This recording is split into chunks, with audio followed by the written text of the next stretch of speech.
The Jell-O program, starring Jack Benny with Mary Livingston, Phil Harris, Kenny Baker, and yours truly, Don Wilson. The orchestra opens the program with This Is It.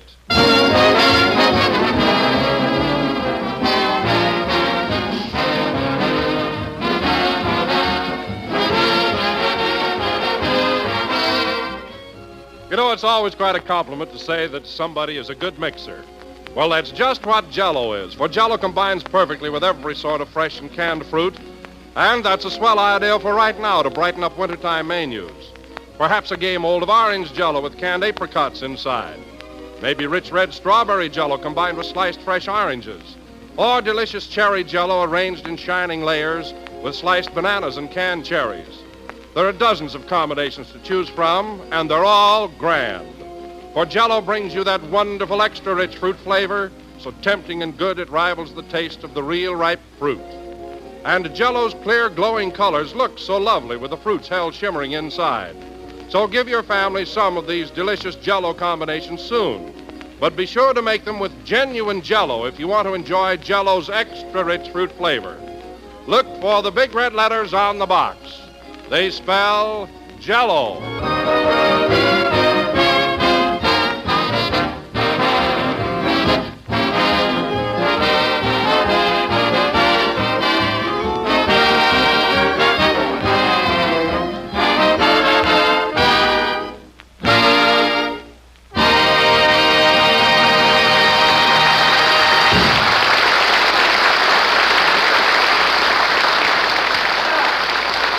That was This Is It, played by the orchestra. And now, ladies and gentlemen, we bring you a man who used to be a beautiful baby, Jack Benny.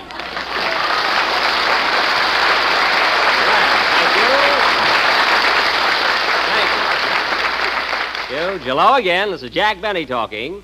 And, Don, I like that beautiful baby introduction. Was that just a lucky guess, or did you have authentic information? Well, Jack, when I was over to your house for dinner the other night, I took a peek at that old family album of yours. Oh, Don. And I must say you were a gorgeous infant. Were you really so good looking? Well, I don't want to sound foolish or anything like that, but for the first 17 months of my life, I was a length ahead of Robert Taylor.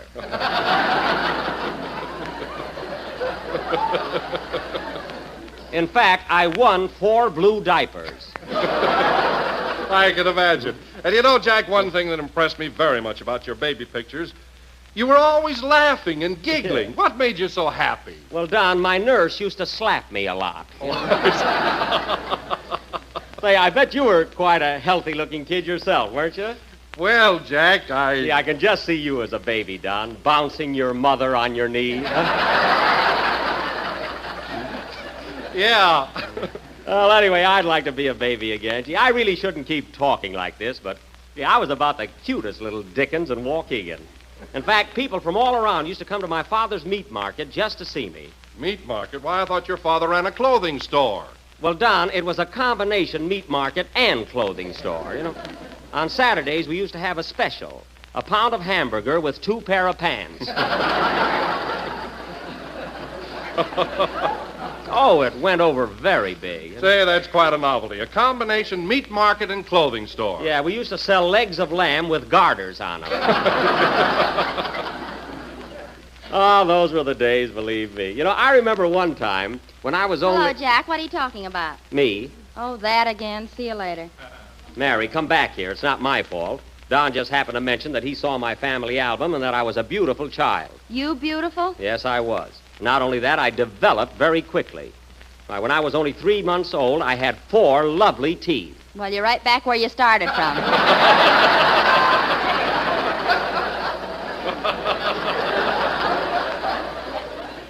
Now, listen, Mary, I have a full set of teeth right now. And with the exception of a little argument I had with a cab driver in Toledo, they're all my own. Go on. You've got more bridges than San Francisco. Oh, running down San Francisco, huh? That's the trouble with you Los Angeles girls. Jack, did I hear you say that you had an argument with a cab driver in Toledo? Yes, but of course that was years ago. What was the fight all about? Oh, nothing. He just happened to say something I didn't like, and he hit me.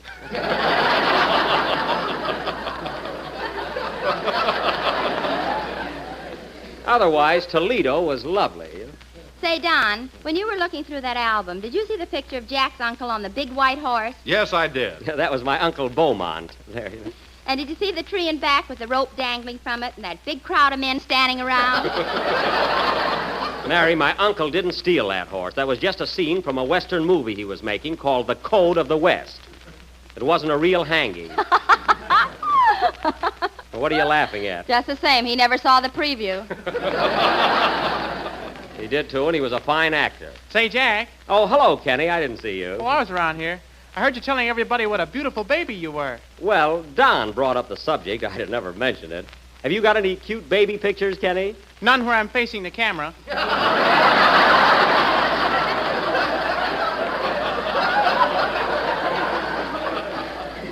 Oh. You know, Jack, I wasn't a very pretty kid, but I was as smart as a whip.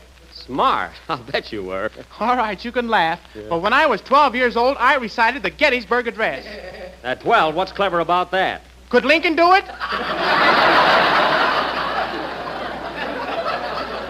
All right, Kenny, we won't go into that. But if you were so smart at the age of 12, I'd like to know what happened to you in the meantime. So would I. Well, I'll tell you what, Kenny, since your song, sing your song now. We'll talk about it later. Hey, Don, where's Phil? Oh, he's around here somewhere. By the way, Jack, I don't know whether I ought to tell you this or not, but Phil's pretty sore about that crack you made last Sunday. What crack? Oh, you know, when you told him that if he didn't like it here, he could go out and get his own program. Oh, well, gee, Don, I was only kidding. I didn't mean anything by it. Well, Phil took it pretty seriously, and he said he's going to leave. Leave me? Why, I made the guy. Gee, when I picked him up, he was demonstrating curlers in a drugstore window.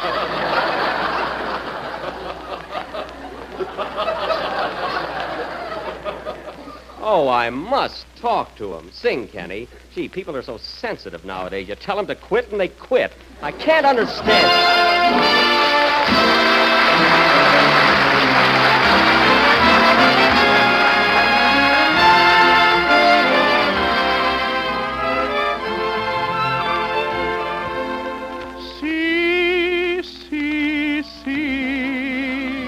Hear a love song for a penny. See, see, see, just a penny serenade.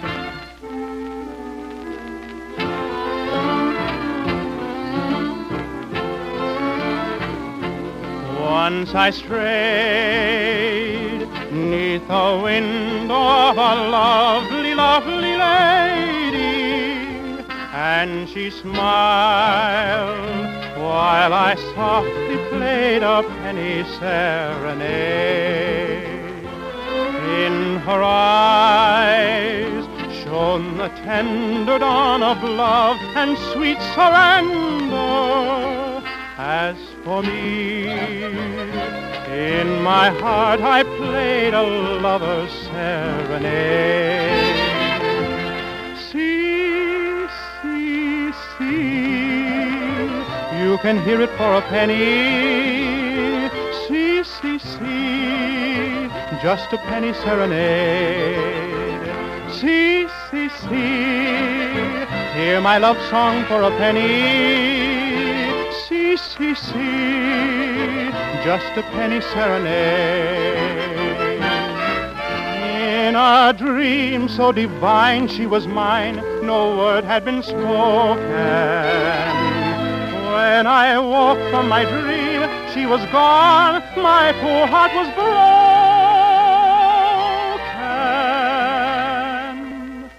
Still I pray that wherever she may be, she will remember in her heart. She will always hear my penny serenade. See, see, see,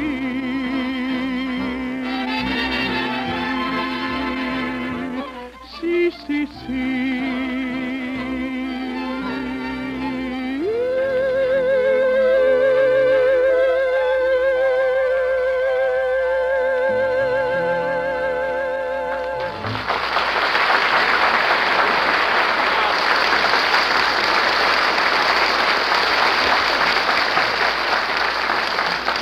was Penny Serenade, sung by Kenny Baker, my favorite tenor.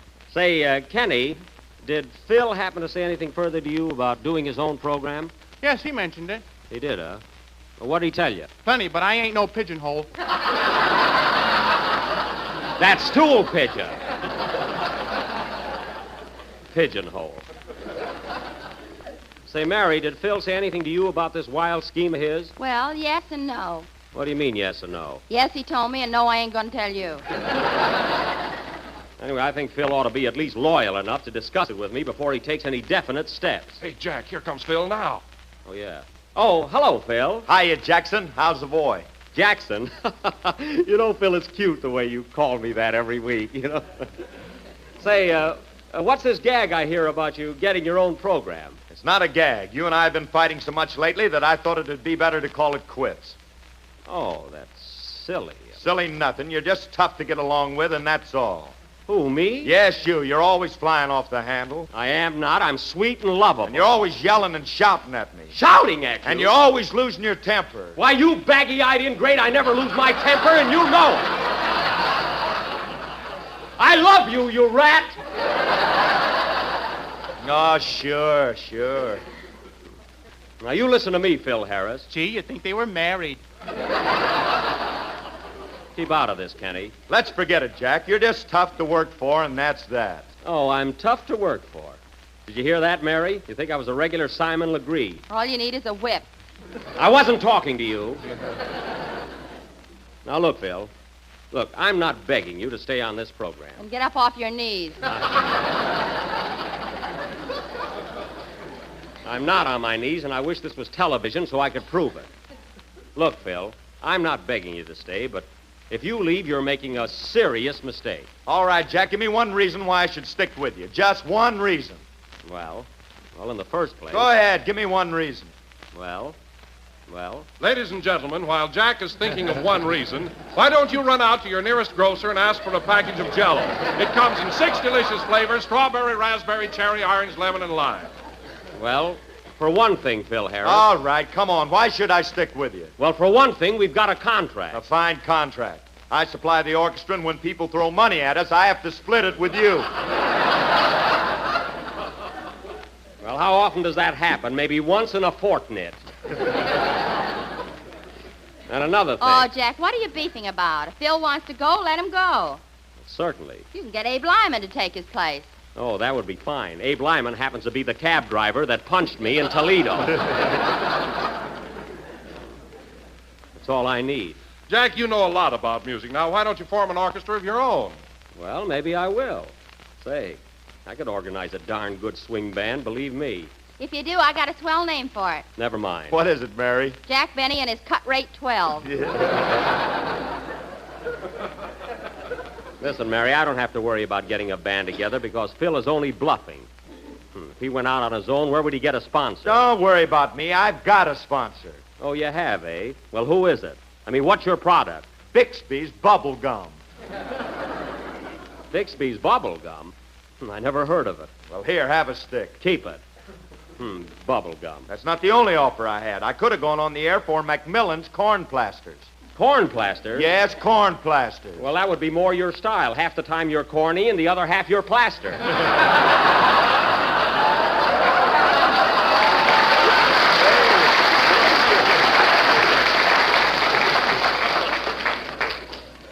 Anyway, if you're smart, Phil, you'd stay right here on the Jell-O program, and I'll try and make life a little easier for you. And now, ladies and gentlemen, pardon me, come in. Well, the mayor of Van Nuys. Hello, Andy. Hiya, Buck. Woohoo! Well, Andy, it's nice seeing you. You don't get around here as often as you used to. Well, Buck, by the time I get through with the farm and the city hall and my love life, I'm pretty busy. Love, huh? Oh, so you're going in for a little romance, eh, Andy? Little nothing. She weighs 300 pounds. 300 pounds? Why, you never told me about her before. Say, she ought to make a nice wife for Andy, huh, Mary? Yeah, he can hitch her to the plow. Well, Andy, Well, Andy, tell me, you going to get married? Well, that's the reason I came down here, Buck. I'd like to ask your advice. Well, Andy, as long as you want my advice, all I can say is, if you love the girl, go right ahead and propose to her. Well, I have, but every time I do, she just looks at me and giggles. Giggles? And Pa thinks she's an idiot.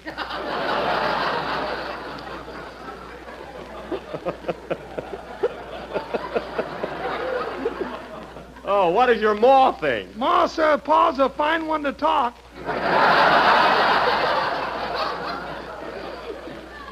Well, Andy, don't pay any attention to them. Just follow your own heart. Say, is this girl from Van Nuys? Yeah, she's in business out there. She's a plumber. Oh, a lady plumber. Well, 300 pounds. Say, Andy, how do you manage to hold her on your lap? Well, my hired man sits alongside of me. Well, Andy, all I can say is don't let anybody interfere with your happiness. If you love the girl, marry her. And I wish you a lot of luck. Thanks, Buck. I feel better now. That's good. Hey, Andy, stick around, will you? I'd like to talk to you after the program. Well, what about Phil? Well, it's a business proposition, and I don't want to discuss it in front of Jack. Now, Phil, you've got a number to play, so spit out your bubble gum and go to work. Okay, boss. Oh, Andy, how about coming over to my house tomorrow for dinner and bring your folks? Thanks, Buck. Is it all right if my girl comes along? Sure, Andy. Bring her to dinner, too. Why not? It's about time she lost some weight.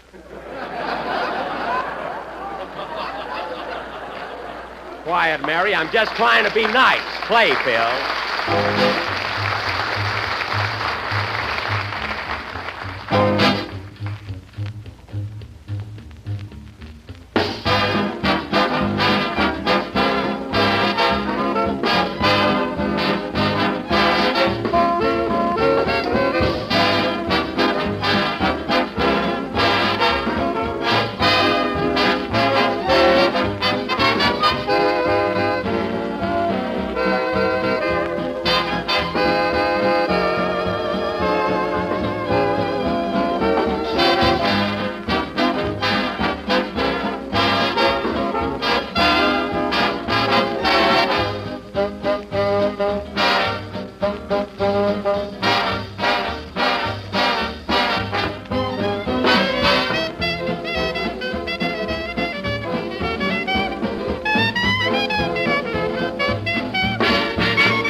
This Can't Be Love, played by smiling Phil Harris and his Rhythm Rascals. And, Phil, that's what I call real class. You know, that number had so much life and brilliance to it. Thanks, but I'm leaving just the same. Phil, I wasn't trying to flatter you. That number was swell, and I felt I ought to give you and the boys credit. All of a sudden, the orchestra is good. Yeah, some obviousness. No, I'm serious. Well, anyhow, to get on with our play, tonight, ladies and gentlemen, as I announced last week, we are going to present our version of the Encyclopedia Britannica. Now, I will play the part of... Say, Buck, it's none of my business, but did you hear Fred Allen Wednesday night? Allen? No, Andy, I missed him again. Tell me, what did my Oriental friend have to say? I mean, anything worth probing into? Oh, he hopped all over you, Buck. Yeah? He said he's going to push your spine so far down your pants you're going to walk like a tripod.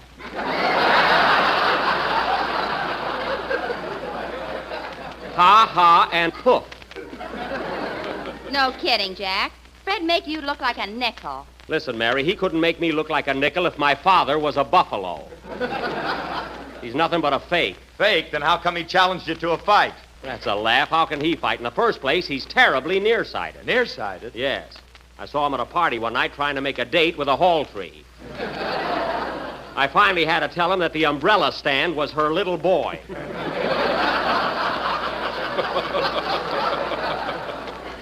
That guy. No kidding, Jack. Are Alan's eyes really that bad? Bad, Don. To him, Hedy Lamarr is just a gorgeous blur. I'd go in the ring with Alan any time. Careful, he might hit you from memory. Listen, Mary, he couldn't hit me if he put wheels on his wrist and they ran up to my nose on a track. Now, listen, fellas. Come here a minute, will you? I got a secret about Alan that I've been guarding for years. I never was going to mention it, but I'm so burned up that tonight I'm going to show you what a heel he really is. What do you mean, Jack? Well, in the first place, he ought to be the last one in the world to ever say anything against me. Why? Well, because 12 years ago, when we were in vaudeville together, I saved Fred Allen's life. That's why. You saved his life. Yes. Now, let's forget it. I don't want to talk about it. Okay. Oh, no, you don't.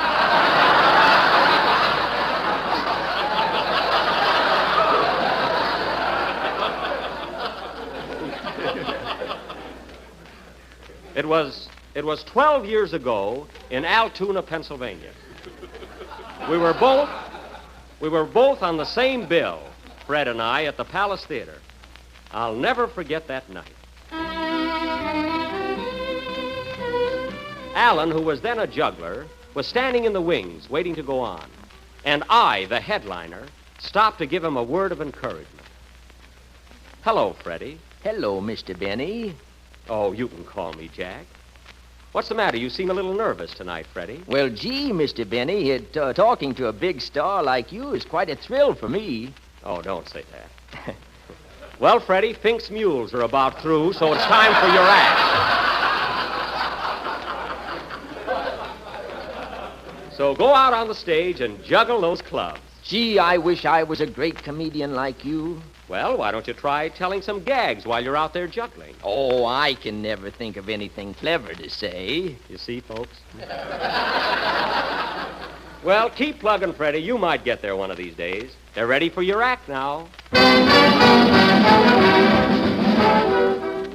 That was his theme song, folks. Chinatown. Get it? My first trick, ladies and gentlemen, will be juggling 3 Indian clubs at the same time. 3 clubs, some trick. There he goes, dropping him as usual. Darn it. We want Jack Benny. Yeah, bring on Benny. Altoona was one of my best towns, folks. Gee, Alan is nervous. And now for my next trick, ladies and gentlemen. I will juggle 3 Indian clubs and a cannonball at the same time. Cannonball? I never saw him do this one before. Say, that's pretty good. Oh! Good heavens! The cannonball dropped on Alan's foot. He's hurt badly. Ring down the curtain. Stand back, everybody. Give him air. What happened, mister? Can't you see he dropped a cannonball on his foot? Oh! Don't worry, Freddie. I'll take you to the hospital at once. And you're gonna be all right.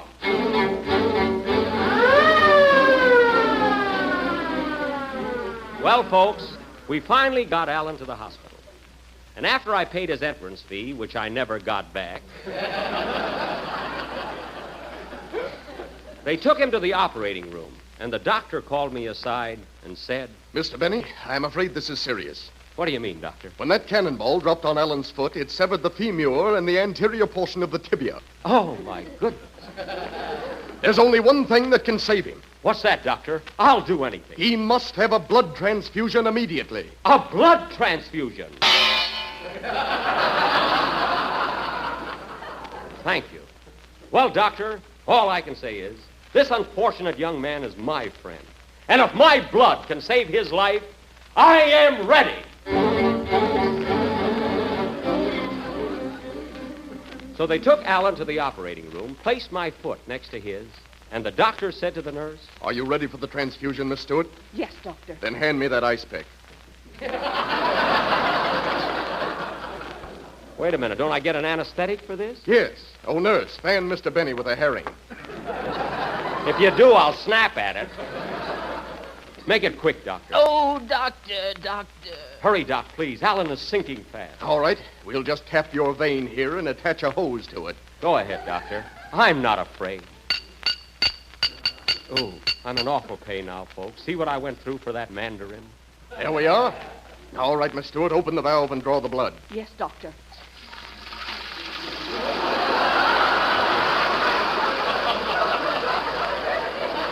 My goodness.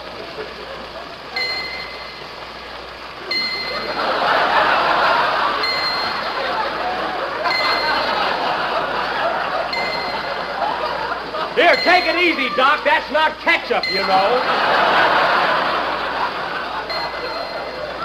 And don't forget to wipe my windshield. All right, Miss Stewart, that's enough. Enough? I look like a bottle of milk now. But it was worth it for good old Fred. So thanks to me, the transfusion was successful. And the next day I visited Alan in his private room in the hospital, which I also paid for. Hello, Freddie. How do you feel, kid? I'm much better, Mr. Benny, and as long as I live, I will never forget what you did for me. Don't mention it, Freddie. You know, Mr. Benny, since that transfusion yesterday, I feel entirely different. I feel so mentally alert. No fooling. I keep thinking of jokes all the time, and I owe it all to you. Now, please. Here, Mr. Benny, have a cigar. Oh, thank you. I'll smoke it later. No, smoke it now. Here, I'll light it for you. Okay. Say, this cigar is very... Why, darn you, that cigar was loaded. Ha, ha, ha. That's my first joke. So you see, ladies and gentlemen, my blood not only saved Alan's life, but made him the comedian he is today. I thank you.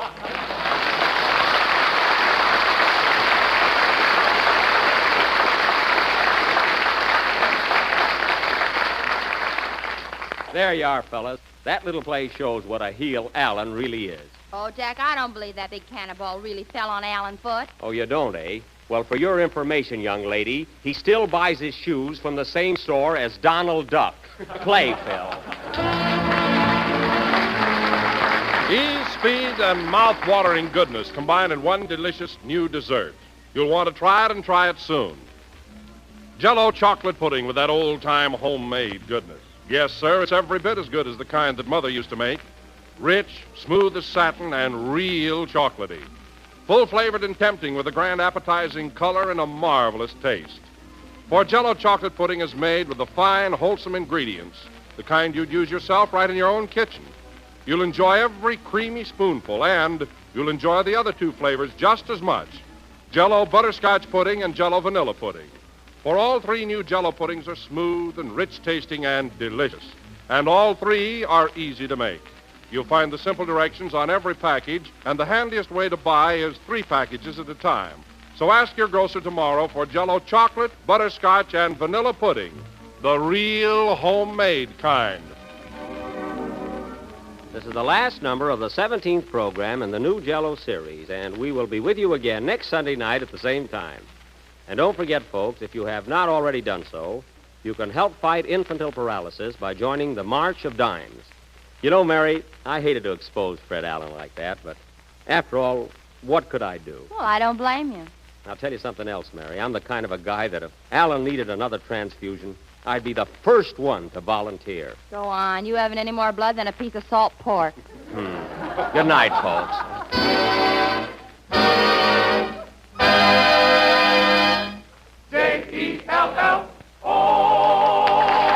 Appearance on the Jell-O program through courtesy of Mervyn LeRoy Productions. This is the National Broadcasting Company.